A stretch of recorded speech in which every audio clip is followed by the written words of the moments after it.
Hey, champions. We got another weird one this week where I'm going to be the only one doing the live stream today. So it'll be a lot of me talking to you. But before we jump in, just can I get a confirmation? I know the background music's a bit loud. Can I get confirmation that you can hear me, that the sound's good? And then I can jump into things. So I hope everyone's doing well. Thank you, Alex, Andrew, Stephen, for being part of the chat here, getting things going. Um, Hopefully, the location for the new store goes well for you, Andrew. Really, really excited to hear how that goes. Thank you, Brad. Thank you, Andrew, for letting me know about the sound. And Stephen, we will get to the Future League conversation in a few seconds. So, before I jump too far into it, what are we talking about today? Today, we're going to be talking about champions. The champions that have been created, the transition of adding champions in Rays, and then going forward and what it's going to be like adding more champions into the game, more thoughts that go behind it, some of the challenges, some of the successes, and a lot of the failures. So, this should be a good topic. I have some of it outlined. I will try to be a little bit better at having more outlined topics. So let me do this first. As always, I want to give a huge shout out to our Patreon supporters. Thank you so much for everything you've done. I know 2020, even into 2021, it's been a difficult year so far, but your support has gone a long way. So I want to give a special shout out to Andrew, Gunther, Hill, Steven, and Will. And next month, February's Patreon package is that it's still Vigor. And next week, if you join us for our live stream, I'll be letting you know what March's Patreon promo is going to be. I know there's going to be a few people who are really excited about that one.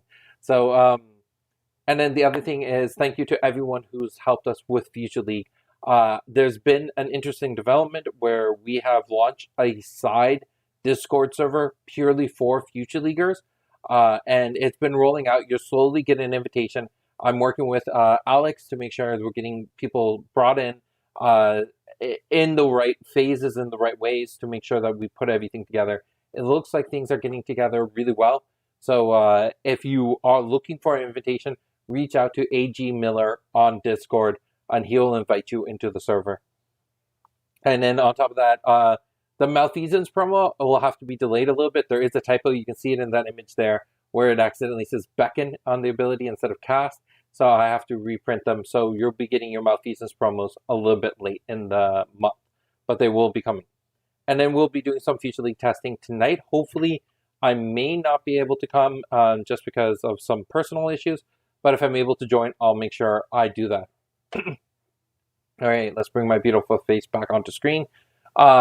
Special announcements. So we're going to be moving these live streams hopefully to Friday evening, or there'll be some shift. Whatever happens, I'll let you know through Facebook, through Discord, through our website, whatever the changes end up occurring. So I'll make sure don't destroy the misprints. Collectors love that. All right, I'll hold on to the misprints and maybe we'll give them away as special promos along the way at some point. And Steven, it's given me a discussion idea for one of the development chats or even a Tuesday night show, designing with new players in mind, whether to let the design limit creativity due to new players. That's definitely an interesting topic, and it's something I'd love to cover. And I think a back and forth conversation, especially with someone who is a new player, might be a good perspective to have in there. Okay, so we're talking about champions. So I want to start off by talking about the original 8 champions. So Malik Idris, Raha Nubia, Kendra Rain, Fong, and Long. So let's, if you don't know who they are, I'm surprised, but it's always possible. So let's throw them up on screen. Starting in the top left, we got Kendra, Rain, Nubia, Raha, and then bottom left, you got Malik Idris, Fong, and Long. So where did we start? The whole entire thing was starting with the lore of the world. Where did we want to originate from? So I thought I'm personally not the strongest when it comes to crafting a world from scratch. And I don't think a lot of people are, like crafting a brand new world with all its laws, rules, regulations from complete scratch is really, really challenging. So I thought the better approach was to start off of a model. And the model that I used was our own world. So I started with where from our history did we originate from? So for a lot of people, this is a recap, but starting from the Mesopotamia, a lot of humans migrated towards Egypt. Then there was a lot of people who moved towards the Indus area. They split, who some of them going south towards India, some of them going north towards Europe. And then you got the migration. Actually, I don't know if there's a migration from India to China or if China was another central starting location. Because when we know language started, there's a few areas that language started, one of them being the Mayan culture in North America, one of them being the Indus area of it's somewhere between Europe and India. And then language also started in China. So those three areas have different writing systems, different origins. That's where a lot of my history comes from, or at least my knowledge of history comes from language itself. So when I went to that transition, I had to think, okay, why did each character move from area to area, and what's the philosophies that came with them? So starting with Malik and Idris, this idea of having this tribal sense, um, and then if you have the tribe, the idea of having a chieftain was a really great idea. So the original eight champions followed this idea of what is the lore behind the world, what are the and who would be the characters behind it. So I very easily was able to immerse myself into that world, close my eyes, see these characters, have conversations with them, and understand them a little bit better. And what are their strengths, their weaknesses, and the journey that they go under. So when I got to making Malik, Malik was very easily this idea of being a warrior, being a chieftain, and him being very strong, very dominating in the arena. And I think his presence really shines. Idris being so that's where Malik came from. Rain was a character who I knew I was going to have for a long time. I like this idea of the last of her kind and being this protector of the human race. So she came in as this demon that had this ability to teleport, was very much this stealthy ninja type of character. And I could feel how she kind of became this wise sage building around the world. So some of these characters I had the backstories for a very, very long time. And then other ones came in a lot later. So Fong and Long, where I think were the last two champions I designed. And one of the big things behind them was when I started understanding the cultures that we were going to be mirroring. So the Mesopotamia, the Egypt, Indian, and the Chinese culture. Once I got to the Chinese culture, I realized there's a lot of depth that I could start borrowing from there. So I got this idea of naming the two champions off of the duality of the phoenix and the dragon. If you ever go to a Chinese wedding, you'll see this symbol all the time. I don't have an image of it or put one up on the screen, but you can Google search it. The phoenix and the dragon, the wedding symbol. We had it at our own, so that's how I know about it. But this duality of these twins that they exist in harmony with one another, and that's where Falling Along came from. And as I got to know these characters more and more and unravel their backstories, their mechanics started making sense. Their personalities started making a lot of sense, and I had a lot of time to work with them. But once we started getting into bringing in the new champions, that's where things became a lot more challenging. And this is going to be, I think, an ongoing problem that we have with bringing in new champions as a whole. Is that I won't. I don't think any of us as designers who are in the space get the opportunity to work with any of the new champions for as long as we had any of the previous champions. So Malik, Idris, Raha, Rain, these are champions that I've been working with for 10 years. But Odara, Kun, well, maybe not Odara and Core. Those started, I designed those when we started designing Alpha. But Kun and Erica, they came around, shortly before designing Rays. And this becomes an issue. This gets the issue that Erica and Kun, their storyline isn't as developed, and I'm getting to know them better now. But now we've already gone past the point of publishing them. So how much time does it take to really work with a champion and understand their story and build them out? It takes years. How long does it take to get to know your best friend? It didn't happen overnight. It happens over a long period of time. And that's how I feel like with all these champions. There's always this race against a clock to publish these champions as soon as possible. But then you get into this issue of I don't know them well enough to talk about them for a long period of time.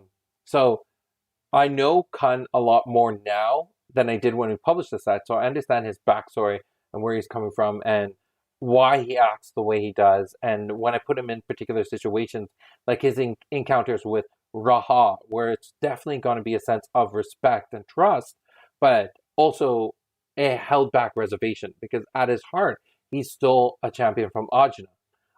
Or Erica, who works with Fong along, looks up to them as an older brother and sister, but at the same time is scared of everyone around them, that she purposely mutes herself. She doesn't talk with other people. So understanding these champions takes a long time, but we don't have that time when it comes to the design. Um, Ideally, I'd like to know all my champions, 5 to 6 years before we publish them, but we don't always get that advantage. So what do we do? How do we work with the space we have? Well, we got to make sure we understand at least what is their motivating factor, and what is the thing that makes them unique among the bunch. So I'm just going to address a comment here that's coming in. I also get the feeling that despite Malik being strong, having to take over from his father, that he might not have come into the chieftain role younger than one would go into that role. So yeah, there's that sense too. Like understanding Malik, when you look at him in the game sense, he's just giant brute that comes in. He hits really hard. He has a lot of health. He's very, very aggressive. But at the same time, there's a lot of anguish that he holds on to, a lot of pain. And the fact that he has to actually wear that demon skull along around his neck, which is the sign of who's the chief of Vishud. But at the same time, it was the thing he took from his father at the moment of his father's death. He had to watch his father die. And it wears that around his neck now. And it's like the albatross around his neck. It's a curse. But at the same time, it's the thing that gives him power. It's the thing that drives him. Uh, so working in all the champions, so they're how did they come into existence? Their story and their lore, like all those things are things that I would like to spend a lot of time and get a lot of depth with, but it takes a lot of time. It takes a lot of um, patience to understand where they're coming from, and that's always a struggle with the mechanics of the game. I think that's the underlying challenge with game design as a whole is the tension between flavor and mechanic. So Nubia, I know, has evolved a lot from when I first envisioned her to where she is now. And if you haven't read the stories in the Akasha Codex, go do those because there's a lot to learn from about Nubia and the challenges she goes as a champion. Um, so the cool thing about Core and Odara, Core was the first champion where someone else started with a vision. So if you don't know the artwork, I'll put it up on screen. But Damyan, when he came in as part of our team, he created the artwork for Essence Drain, and he fell in love with designing this one particular character. So let me throw that up on screen.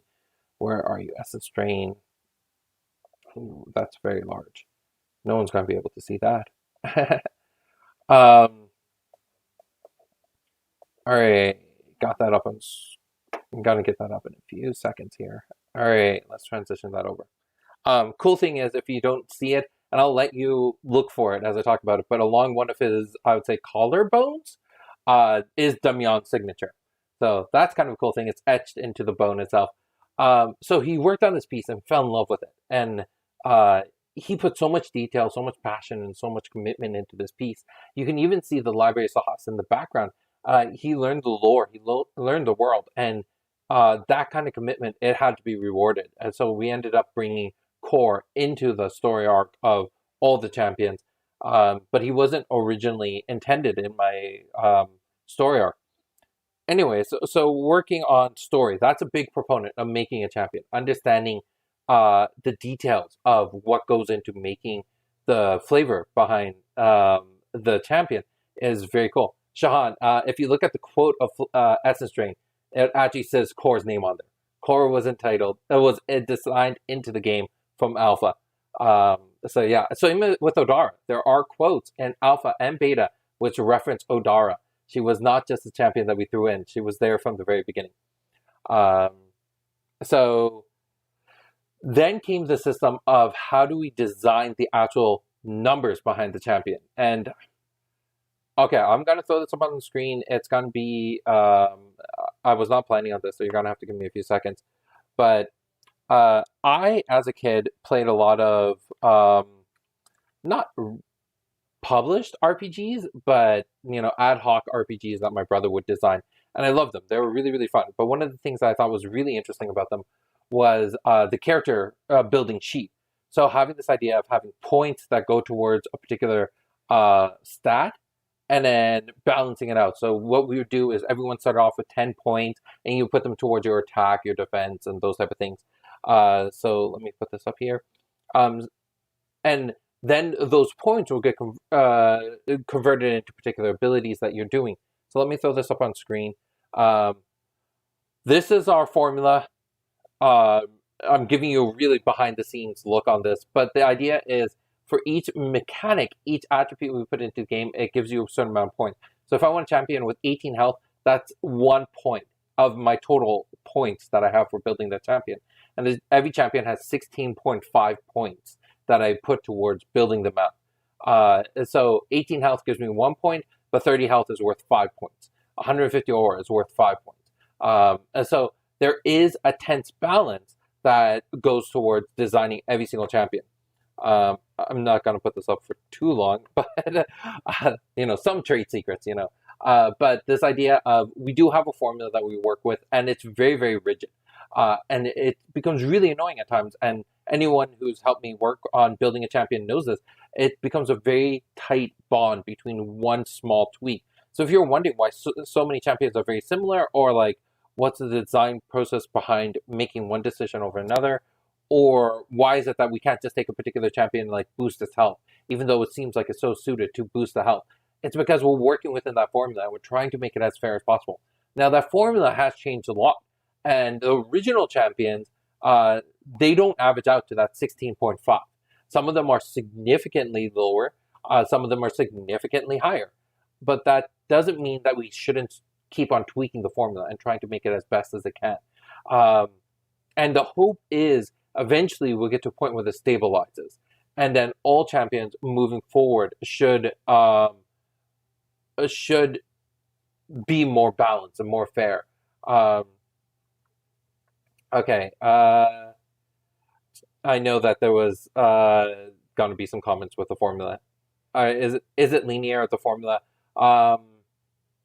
No, there is some parts of it that is linear, some of it's that's not. So like aura growth is definitely a bit more linear, where something like energy is not, affiliations are not. And then, wait, I see a Singe affiliation point value. Yes, we were playing around with the idea of what it's like to have champions with mono, tri, or dual affiliations. That's kind of messed up. And then, because I feel like going from 2 to 3 energy should cost more than going from 1 to 2. Yes, that's true. Going from 1 to 2 is definitely a lot cheaper of a jump than going from 2 to 3. And we even played around with the idea of maybe potentially putting in a 4 energy reduction, and then that just got kind of iffy. Anyways, going away from the formula, because like we can talk about it, but I'm not going to reveal too much of it because 1, trade secrets, 2, it's more about giving us an opportunity to master the stuff in our own head before putting it out there. However, it is one of the things that I'm looking at, putting things out there for players to work with. So one of the things I am theorizing and contemplating around is putting out a formula on how to design cards, because that is an actual formula as well. So if I want to make a card like Hurricane Sweep, we just plug the numbers in there and it tells us how much the card should cost. So it gives us a point value of the card, and then we convert those point values into aura, energy, exert, health, whatever we want it to be. Excuse me. And each of those abilities then have a ratio. So aura to point value is a 1-to-1 ratio, where energy to point value is different. And it's the math behind it, it's something that we've been tweaking and working with the best we can. So if you're seeing cards change along the way, or certain cards drop in cost, raise in cost, whatever in Future League, that's what's happening there. So there's 2 sides of making champions. Going back to our original topic, which was designing champions, there's 2 sides of it. One is the flavor side, which can take years to cultivate this understanding of what is a champion, because I don't think you truly understand the characters you're working with until you start talking to them, you start understanding them a lot better, and they become a part of your life in a lot of ways. I know I've had many conversations between Malik or Idris, Raha, Nubia, like all those original 8s, but I haven't had the opportunity to have as many conversations with the newer 4, especially Erica, because she doesn't talk. But then I get even fewer conversations with the champions we're looking at moving forward. I know there's this one champion that I'm really excited about in the next set, and she's a champion who I've been working on for nearly 20 years. She was part of a fanfic. So her, I understand her a lot better. But a lot of the other champions, they're brand new. And uh, getting to understand their flavor, it takes a lot of time. And then getting to understand the formula and making the mechanics work, that's also something that takes a lot of time, a lot of delicate levers that need to get moved to try to find a right balance to find something that works. And there was actually a major shift in the entire formula just recently, so that's been changing a lot of things. Those are, I think, are the two sides. Again, flavor versus mechanic. That's always the struggle when it comes to making, at least when it's come to making Genesis. I'm not gonna generalize that, saying when it comes to making any game. My experience is in making Genesis, and in that regard, the the tension between flavor and mechanic, making them both work, that's where a lot of the pain point is.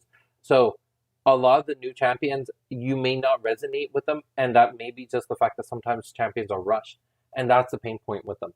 But when a champion is not rushed, when we get the time to work on them slowly, that's where a lot of the fun comes. So I am looking at in the future maybe slowing down the rate we drop champions, um, or if it makes more sense, having one set of champions for the entire block or the story arc that we're looking at, instead of bringing in more and more, giving one large batch of champions that we can work with for a long period of time. Because I look at the storylines of games like Street Fighter, and I've been following Street Fighter for a very, very long time. Not when when the only playable characters were Ryu and Ken was African American. I didn't play in those days. I started playing in Street Fighter 2. But at that time, the storyline for Ryu and Ken were very, very simple. And then it started evolving more and more as the years went on. And now there's a very, very rich backstory on all the characters. But it just needs to come with time. Uh, and anyone who's worked with me on the writing side of things will know I have very elaborate ideas for these characters, but I'm not a writer. It's not my specialty. It's not my background. My background is in computer science and algorithms and design. And that's the stuff I'm very comfortable with. So being able to pump out a champion mechanically is very easy for me, but being able to build the flavor behind them, that's where a lot of the challenges come from. And this is where I'm trying to look hopefully for some diversity when it comes to making some new champions. So in the future, you might see other people's names tagged at the bottom of the design for a champion. And that's going to be a very fun thing because then we can start balancing on each other's strengths and weaknesses. And it doesn't have to be mono design, which then creates tunnel vision and creates very homogenistic type of champions. So that's kind of the stuff I wanted to cover. I know it's very vague, and there was some more things I actually wanted to touch on, but I think for now, this is where I'm going to leave things. If this is a topic that you enjoyed talking, like hearing me talk about, if you want to see more talks where it's just me kind of following more of a presentation type of situation, I'm also up for doing more of those. Just let me know.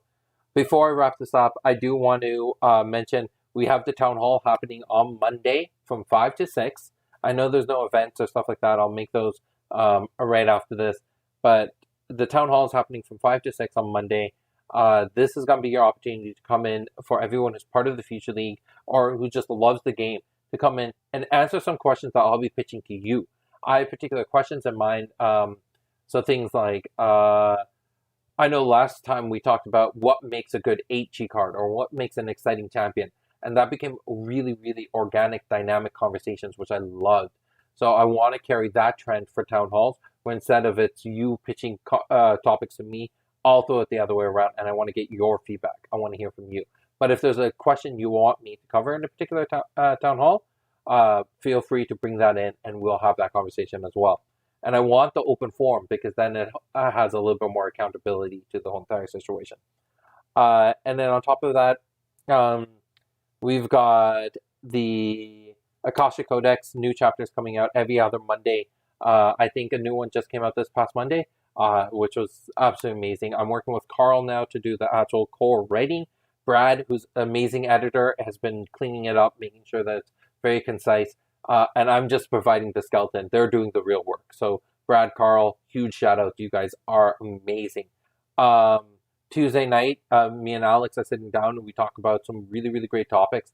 I can't remember off the top of my head right now what we're talking about this coming Tuesday, but Alex, if you're in the chat and you remember what it is, please leave it there for everyone else. But I know Tuesday nights we're going to be doing that, having those conversations as well. So if you're free those nights, come join us. And then we do have upcoming tournaments. I'm planning one for February 6th and February 20th. So if you're available, the February 20th later in the month will be a Future League tournament. The 6th would be a standard tournament. Both of them will be free to enter on Tabletop Simulator with some prize pool. And then, sorry I haven't been opening any packs for this week's pool. It's been really, really hectic being back in Toronto. There's a lot of things going on. So I'll be getting back to that hopefully tomorrow, where you'll see pack openings every single day. We might do something really, really special tomorrow. So if you follow us, make sure you're following us on YouTube, Facebook, Twitch, so you get that notification when we end up doing a live stream, because I might do something really, really cool on that day. And then announce the last little bit, COVID reminder. COVID's been crazy, crazy right now. Whatever you do, follow your government laws, be responsible, be proactive, and we'll get through this the best we can. And then if you're free for Tabletop Simulator, join us tonight for some Future League testing. That's everything for today. I love your feedback on how today's live stream went. If you enjoyed it, let me know so I can prepare more of these. If you want us to go back to the older system with all four of us coming together and chatting about things, then we can do that. Or if you like both of those, we can make them into two separate programs. Whatever it is, I'm excited to get your feedback. And that's everything for now. Thank you, and I'll talk to you next week. Take care.